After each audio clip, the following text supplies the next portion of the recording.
can't believe Miss Trudell hasn't showed up for her appointment yet. I know, I think she's avoiding us. I still haven't found Miss Trudell. No?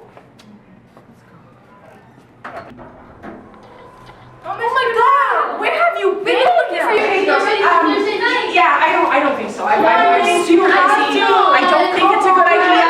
I really don't think this is a good idea. Hey, Miss, let's get started. This is a good idea? Okay. But I just, you could pause a little. You could think about this. I know, but I got you, Miss. Don't worry. I'm so proud of this Cosmo class. Wow! Miss is ready for Thursday night.